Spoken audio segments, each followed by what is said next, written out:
with the theory of social facts, which is given by Emile Durkheim. Okay, the theory of social facts is the cornerstone of sociology, and it forms the basis of his argument कि उसका मानना था कि sociology, email डरकाइम का मानना है कि sociology जो है एक डिस्टिंक्ट और एक साइंटिफिक डिसिप्लिन है. याद रखिएगा इमाइल डरकाइम का क्या मानना है सोशोलॉजी को लेकर, कि सोशोलॉजी एक डिस्टिंक्ट और एक साइंटिफिक डिसिप्लिन है. ओके, और इस कॉन्सेप्ट से वो सोशोलॉजी को सेपरेट करता है साइकोलॉजी एंड फिलॉसफी से. साइकोलॉजी और फिलॉसफी से वो सोशोलॉजी को सेपरेट करता है.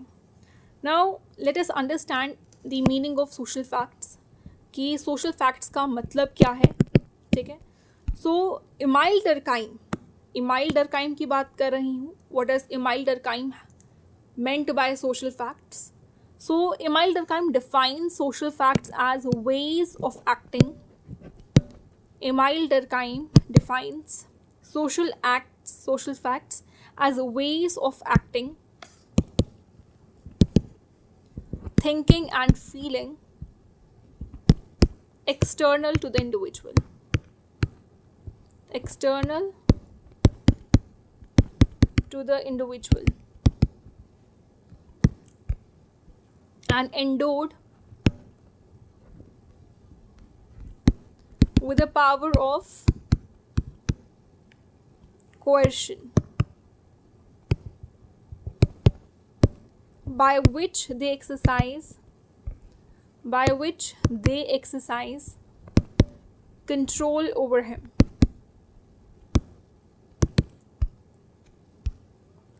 क्या लिखा है? इमाइल डरकाइम सोशल फैक्ट्स को किस तरीके से डिफाइन करता है कि ये एक इंसान के एक्ट करने का, सोचने का और फील करने का एक तरीका है जो कि इंसान के बाहरी हिस्से को दर्शा रहा है, यानी कि एक्सटर्नल क्या, उसके बाहरी हिस्से को दर्शा रहा है. ठीक है, वो कैसे एक्ट कर रहा है, कैसे सोच रहा है, कैसे फील कर रहा है. और endowed with a power of कोएर्शन, और उसके ऊपर एक पावर ऑफ फोर्स है. कोएर्शन क्या होता है? फोर्स, कोई भी चीज़ ज़बरदस्ती कराना. ठीक है, यानी कि वो एक पावर, उसके ऊपर एक्सटर्नल पावर है जो उसको वो काम करा रही है. By which they exercise control over him, यानी कि उस इंडिविजुअल पर वो पावर ऑफ कोएर्शन जो है कंट्रोल एक्सरसाइज कर रही है. ठीक है, इससे क्या मतलब है? सिंपल टर्म्स में हम समझते हैं. देखो, ये डेफिनेशन जो है ना, जब आप डेफिनेशन लिखते हैं, याद रखिएगा, when you have to write the definition of any thinker, you have to write it as like the same way they have written.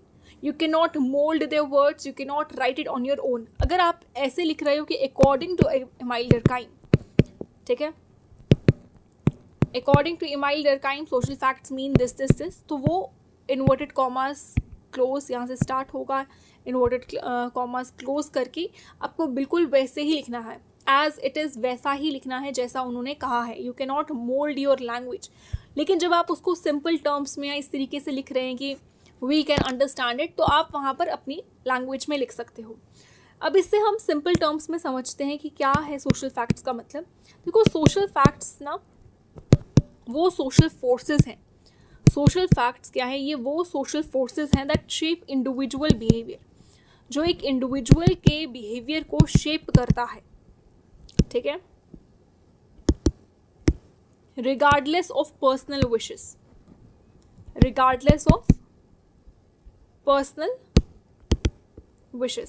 यानी कि इंसान की पर्सनल विशेस क्या है उससे कोई मतलब नहीं है. इंसान को ऊपर से एक सोशल फोर्स बैठी है, वो उसके बिहेवियर को शेप कर रही है.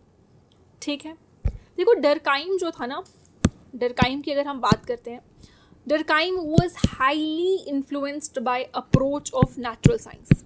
किससे इन्फ्लुएंस था? अप्रोच ऑफ नेचुरल साइंस से. ठीक है, and he try to understand society in terms of some universal laws. और उसने सोसाइटी को किस तरीके से समझने की कोशिश की? Universal laws. यूनिवर्सल क्या होता है? जो हर किसी पर कॉमन हो, हर कोई इस चीज़ को फॉलो कर रहा है. ठीक है, और उसका एक मेजर वर्क था which was titled as there was a major work which was titled as Montesquieu and Rousseau of 1892. ठीक है, Montesquieu and Rousseau of 1892. ठीक है, यहाँ पर इस वर्क में उसने जनरल कंडीशंस को ले डाउन किया है, जनरल कंडीशंस को उसने ले डाउन किया है for the establishment of scientific society.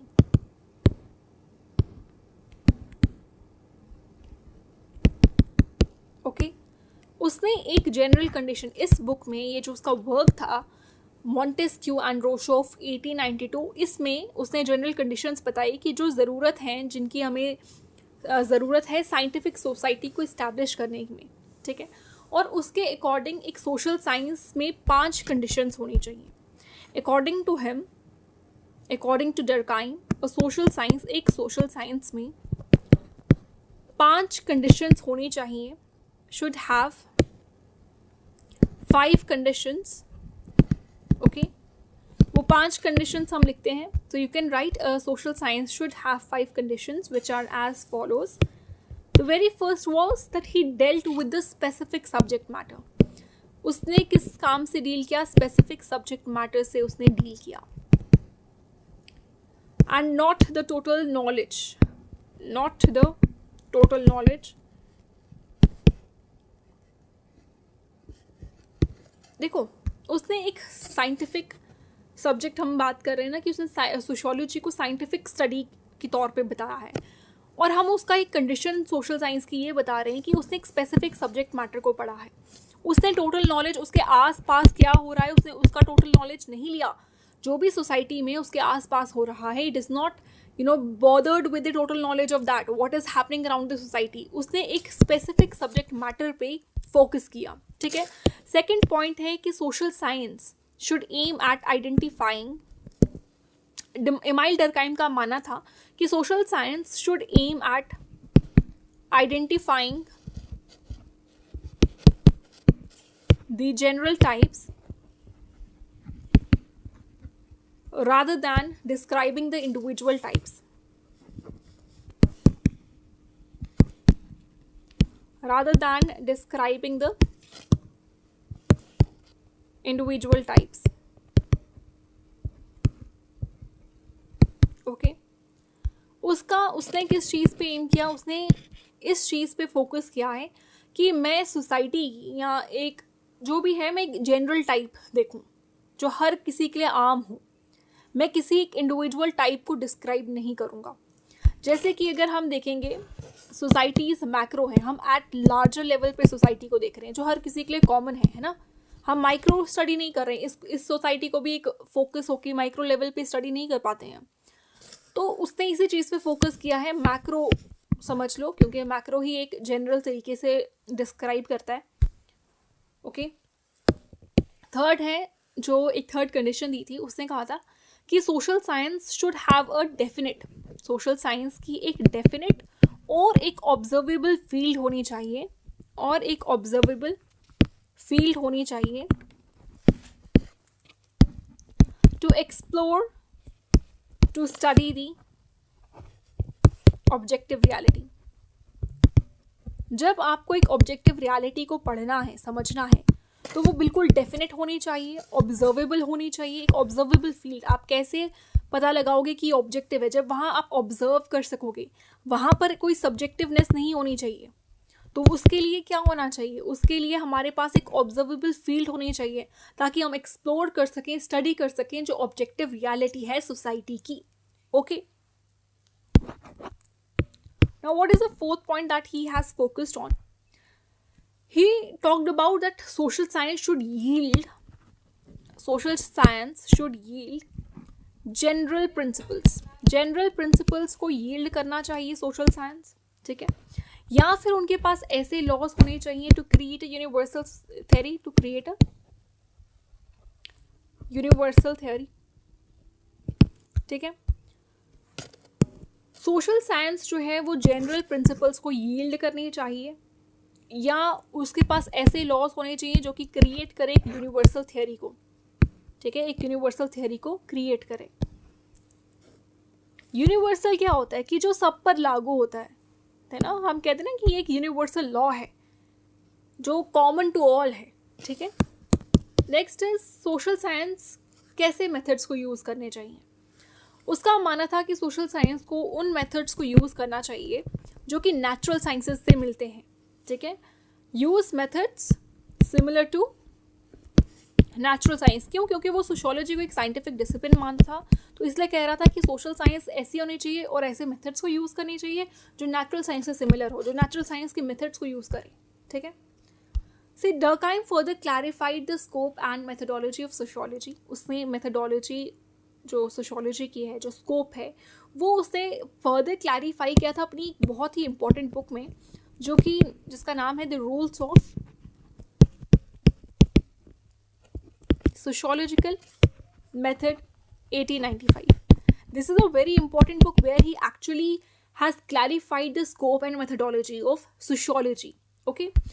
हमने बता दिया कि according to him what does he meant by social facts, ठीक है। उसका मानना था कि सोशल फैक्ट वो वेज ऑफ एक्टिंग है, थिंकिंग है, फीलिंग है, और ये सब चीज़ें इंसान की एक्सटर्नल हैं, बाहर से दिख रही हैं कि वो कैसा महसूस कर रहा है, कैसे एक्ट कर रहा है, क्या एक्शन है उसके, ठीक है, कैसे सोच रहा है, और बाहर ही एक पावर है जो उसको कंट्रोल कर रही है। वो बेसिकली वही सोशल फोर्सेस है। सोशल फैक्ट्स वो सोशल फोर्सेस है जो बाहरी तौर पर एक्ट कर रही हैं, ठीक है। यानी कि सोशल फैक्ट्स वो फिनोमिनाज हैं, ये भी कह सकते हो, सोशल फोर्सेस कहो या सोशल फिनोमिनाज कहो। सोशल फोर्सेस, सोशल फैक्ट्स वो सोशल फोर्सेस हैं, वो फिनोमिनाज हैं जो एग्जिस्ट करती हैं outside the individual, which exist outside the individual। और ना ये एक फोर्स की तरह, ठीक है, एक फोर्स की तरह रहती हैं ये फिनोमिनाज, ये सोशल फैक्ट्स, ये सोशल फोर्सेस एक फोर्स की तरह काम करती हैं जो एक इंसान को मजबूर करता है सोचने के लिए, समझने के लिए, एक्ट करने के लिए, महसूस करने के लिए एक पर्टिकुलर वे में, ठीक है। फॉर एग्जाम्पल एक सोसाइटी है, ठीक है, आप देखोगे उस बच्चे की, यहाँ पे ये पूरी सोसाइटी है, एक बच्चा पैदा होता है, वो सोसाइटी के रूल्स एंड रेगुलेशंस को बहुत बेहतर तरीके से समझता है than the person who will come from outside and will observe. उस जो एक बाहर से आया है और उस सोसाइटी में रह रहा है, उसके लिए मुश्किल है वहाँ के रूल्स को अडॉप्ट करना, लेकिन ये बचपन से वहाँ रहा है, इसकी कंडीशनिंग वैसी की हुई है। क्यों? क्योंकि सोसाइटी ने उसे फोर्स किया है बचपन से, इस तरीके से चलना है, इस तरीके से रहना है। अभी पेरेंट्स घर में आप देखोगे मार्क्स, जब आपके 10th के मार्क्स बहुत स्पेशल रहते हैं, आपके 12th के मार्क्स को बहुत हाइप, इन दो 10th एंड 12th के मार्क्स को बहुत हाइप क्रिएट की जाती है, और सोसाइटी के लिए बच्चों को मार्क्स, तू क्या मुंह दिखाएगा अगर तेरे मार्क्स नहीं आएंगे, ये वर्ड्स जो होते हैं ये पेरेंट्स के होते हैं टू द चिल्ड्रन, और इससे उनकी कंडीशनिंग इस तरीके से होती है कि हमें सोसाइटी के लिए मार्क्स लेने, हमें रिलेटिव्स के लिए मार्क्स लाने। तो जब वो मार्क्स नहीं ला पाते हैं तो वो सोसाइटी को, वो उन रिलेटिव्स को दोष देते हैं, ठीक है। तभी आप देखोगे आज के बच्चों में बहुत ही जिद भरी हुई अपने रिलेटिव्स के लिए, यार हमारे रिलेटिव्स ऐसे हैं, हमारे रिलेटिव्स, क्योंकि इस तरीके से उनके माइंड में फीडिंग की गई है, this is the way you have to live, this is the way, oh my god if you don't do this the person will talk about bad about you, and वो पूरे relatives में बात फैला देंगे तुमने ऐसा किया था। ये बातें क्यों होती हैं? और फिर आपको लगता है कि हमारा बिहेवियर कौन एक्सरसाइज कर रहा है, हम पे एक्सरसाइज कौन कंट्रोल कर रहा है? हमारे रिलेटिव्स, जो कि सोसाइटी का एक हिस्सा है, ठीक है। So the task of sociology, Emile Durkheim का मानना था कि जो सोशियोलॉजी का टास्क है, इज टू आइडेंटिफाई करना and study the social facts और सोशल फोर्सेस, ठीक है, is to identify and study the social forces and social facts कह सकते हो, सोशल फोर्सेस कह सकते हो, एंड सोशल फिनोमिना, इन सबको पढ़ना ही एक सोशियोलॉजी का टास्क है, ठीक है। अब आ जाते हैं हम सोशल फैक्ट्स के कैरेक्टरिस्टिक्स पे, ठीक है। सो बेसिक जो कैरेक्टरिस्टिक्स हैं वो 4 है, मेन कैरेक्टरिस्टिक्स हम कहेंगे। सो 4 कैरेक्टरिस्टिक्स आर वेरी इंपॉर्टेंट, ठीक है, with this regard only I am talking about. The very first characteristic of social factor is externality, and the second is constraints. The third is generality. Fourth is independence. Okay, what do you mean by externality? See, externality से बना external word, यानी कि वो social facts जो outside the individual exist कर रहे हैं और वो बाहरी तौर पर आपको दिख रहे हैं, वो कैसा फील कर रहा है, कैसा एक्ट कर रहा है, बाहरी तौर पे जो दिख रहा है उसे हम एक्सटर्नल कहते हैं, ठीक है। यानी कि सोशल फैक्ट्स जो हैं वो आउटसाइड एग्जिस्ट करते हैं, आउटसाइड सोशल फैक्ट्स एग्जिस्ट करते हैं, ठीक है, और बाहरी तौर पर दिख रहे हैं, मस्ट बी सीन, ठीक है। इंसान के बाहरी तौर पर जब वो दिख रहे हैं तो उन्हें हम ना स्यू जेनरस करके एक टर्म यूज़ करते हैं। जब इंसान की जो इंडिविजुअलिटी है वो apart from that individual those forces are being seen कि हाँ ये किस तरीके से एक्ट कर रहा है, किस तरीके से ये बात कर रहा है, किस तरीके से सोच रहा है, तो उसे स्यू जेनरस कहते हैं। यानी कि their existence, they came into their existence on their own as a part of autonomous development of society, that is sui generis, ठीक है। वो एग्जिस्टेंस में आए, अपने आप ही वो दिख रहे हैं, वो चीज़ें बहुत ज़्यादा विजिबल हैं, ठीक है, और वो अब इंसान के पर्सनालिटी का एक हिस्सा है और उस सोसाइटी का एक हिस्सा बन चुका है। Now what is constraints? Constraints क्या होता है? ऊपर से कोई आपको फोर्स रोक रही है, ठीक है, एक कंस्ट्रेनिंग इन्फ्लुएंस रहना ऊपर से, ठीक है, आपको रोकना। एक इंडिविजुअल के ऊपर आपने एक्सरसाइज कंट्रोल कर रखा है, ठीक है, और इसी कंस्ट्रेंट को आप क्वेश्चन के फॉर्म में देख सकते हो कि एक फोर्सफुल नेचर, एक दबाव, एक ऐसा प्रेशर इंसान के ऊपर कि वो उसे ये काम करना है। Social facts exercise constraining influence over the individual action, कैसे वो एक्ट करेगा, वो सोसाइटी ने कहीं ना कहीं उस पर वो सोसाइटी, देखो अभी जैसे आप देखोगे कि there is this love marriage जो होती है, ठीक है, बहुत सारा आपने देखोगा गोत्रास में आपस में की जाती है, कईयों पर होता है कि आउटसाइड गोत्रा नहीं करना है, कईयों में होता है आउटसाइड ही करना है, तो अपना अपना रहता है, ठीक है। तो जब एक विलेज में ऐसा है कि लव मैरिज आपस में, पहले तो लव मैरिज होगी नहीं और फिर शादी आपकी गोत्रास में होगी नहीं, तो लड़की लव मैरिज करती है भाग जाती है, या लड़का लव मैरिज करता है तो वो अपने घर से भाग जाता है और लड़का और लड़की यहाँ शादी कर रहे हैं। सोसाइटी फिर उन पे कैसे कोएर्सिव पावर को यूज़ कर रही है कि they don't let them enter the village, they boycott them, even their families boycott them, ठीक है। Then you would see honour killing कि in the name of the respect of the family the parents kill their daughter और their son. I don't know about son का इतना cases नहीं देखने को मिलते हैं, but about a daughter there are honour killings even happening today. आज भी ऑनर किलिंग्स होती है कि killings in the name of respect, कि यार हमारी इसने घर की इज्जत नीलाम कर दी, कुछ इस तरीके का जो होता है। तो पावर क्या कोएर्सिव पावर है कि वो जो विलेज है उसने, वो सोसाइटी ने, उस विलेज ने एक रूल बना लिया, एक रेगुलेशन बनाया, वो पावर सेट कर ली, वो फोर्सफुली एक पावर को बना लिया और उन पे एक्सरसाइज कर ली, उन पे थोप दी, तुम लव मैरिज नहीं कर सकते, तुम शादी नहीं कर सकते, तुम भाग नहीं सकते, तुम ये नहीं कर सकते, तुम वो नहीं कर सकते, ठीक है। Next comes generality. जनरलिटी क्या होता है कि कुछ सोशल फैक्ट्स, कुछ नहीं कहेंगे हम इसको, इस तरीके से लिखेंगे क्योंकि हमें अपनी लैंग्वेज को नहीं यूज़ करना है, हमें इमाइल डरकाइम के तौर से बात करनी है। सोशल फैक्ट्स ने कहा था, इमाइल डरकाइम ने कहा था कि social facts are general in nature. Social facts क्या हैं? जनरल है नेचर में, and must not be confuse with individual interpretation.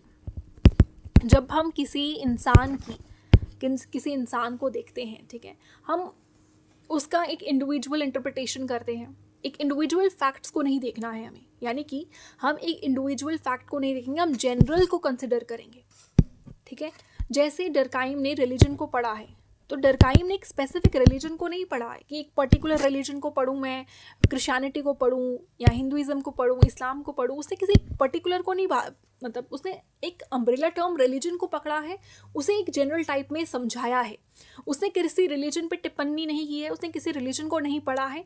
He has just talked about the umbrella term which is the religion and he has talked about in a general way only. General type हो गया यहाँ पे religion हमारा, और ये Christianity, Hinduism, इस्लाम, Sikhism, Buddhism, Jainism, ये जितने भी हैं पर्टिकुलर रिलीजन्स यानी कि इंडिविजुअल रिलीजन्स हैं, और इन्हीं इंडिविजुअल रिलीजन्स को उसने डिस्कस नहीं किया है।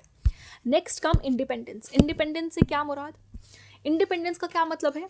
Social facts are independent of the will of individual, ठीक है, यानी कि सोशल फैक्ट्स जो हैं वो इंडिपेंडेंट हैं, ठीक है, of the will of the individual, और इंडिविजुअल उन सोशल फैक्ट्स को फिर चेंज नहीं कर सकता है। ये इंडिविजुअल सोशल फैक्ट्स को चेंज नहीं कर सकता है, लेकिन जो सोशल फैक्ट्स हैं वो इंडिविजुअल को चेंज कर सकते हैं, लेकिन social fact can change individual. और ये हमें भी पता है, हम सोशल फैक्ट्स को चेंज नहीं कर सकते। हमारी एक इंसान की वजह से पूरा वो अपना सोशल फैक्ट्स को नहीं बदलेंगे, बल्कि सोशल फैक्ट्स हैं वो सोशल फोर्सेस हैं जो हमें चेंज करा देंगी, राइट। जैसे अभी यही केस है कि यहाँ एक विलेज में शादी हो रही है, किसी ने लव मैरिज कर ली, तो वो इंसान नहीं उस सोशल फैक्ट को बदल सकता है कि लव मैरिज को कॉमन कर दें जो यहाँ विलेज में है। हाँ, सदियाँ बीत जाती हैं, वहाँ पे उस चीज़ को जनरलाइज करने के लिए, कॉमन करने के लिए सदियाँ बीत जाती हैं। अभी सती प्रथा ही देख लो, उसे it doesn't happen in a minute, it took a lot of time, okay. तो यहाँ पर भी अभी जैसे जो विलेज में हो रहा है, आप देख सकते हो कि इंसान नहीं उस चीज़ को बदल रहा है, वो अब जाएंगे इनको बाइकआउट कर दी, तो सोसाइटी ने फैसला लिया ना। तो सोशल फैक्ट्स इंडिविजुअल को चेंज कर सकते हैं, यानी कि तुम शादी तोड़ दो, ख़त्म कर दो, तो हम तुम्हें एक्सेप्ट कर लेंगे, ठीक है। तो सोशल फैक्ट्स ने एक इंडिविजुअल को चेंज कराया ना। फॉर एग्जांपल, अगर ये विलेज कहता है कि लड़का लड़की का डाइवोर्स करा दो और इन्हें अलग कर दो, एंड दे एक्सेप्टेड, यानी कि इन इंडिविजुअल्स को चेंज किया, ना कि अपने रूल्स को बदला, ठीक है। नेक्स्ट कम्स, देखो एक बुक जो हमने पहले भी डिस्कस की है कि रूल्स ऑफ सोशोलॉजिकल मेथड लिखी थी उसने 1895 में, ठीक है। बहुत ही इंपॉर्टेंट बुक है, और आप अपने आंसर्स में इन बुक्स को मेंशन करोगे, you will fetch extra marks. जितना आपका आंसर में आपकी बुक्स के बारे में होगा, आपके थिंकर्स को अच्छे से डिफाइन करोगे, आप बुक्स के अंदर लिखा क्या है, टाइप्स को डिफाइन करोगे, एग्जाम्पल से आंसर लिखोगे, उतना ही आपका आंसर खूबसूरत होगा और एग्जामिनर आपको मार्क्स देगा, ठीक है। तो रूल्स ऑफ सोशोलॉजिकल मेथड 1895 जो ये बुक है, इसमें उसने दो तरह के सोशल फैक्ट्स को डिफ्रेंशिएट किया था। दो तरह के सोशल फैक्ट्स को डिफ्रेंशिएट किया था। एक था मटीरियल सोशल फैक्ट्स, दूसरा था non material social facts. Material social facts and non material social facts, ठीक है। देखो, इमाइल डर्काइम ने ना मटीरियल सोशल फैक्ट्स पे इतना फोकस नहीं किया है और इतनी बात नहीं की है। The whole focus, the main focus was on non material social facts, ठीक है। देखो, मटीरियल सोशल फैक्ट्स क्या होते हैं, जैसे हमारा कल्चर हो गया, ठीक है, हमारा कल्चर हो गया, हमारा ओके वेट, कल्चर तो हमारा नॉन मटीरियल आ गया ना। Culture, I am so sorry, culture is a non material social fact, ठीक है। हमारी वैल्यूज़, हमारा रिलीजन, हमारी मोरालिटी, ठीक है, हमारे सोशल करंट्स, कलेक्टिव कंसाइंस,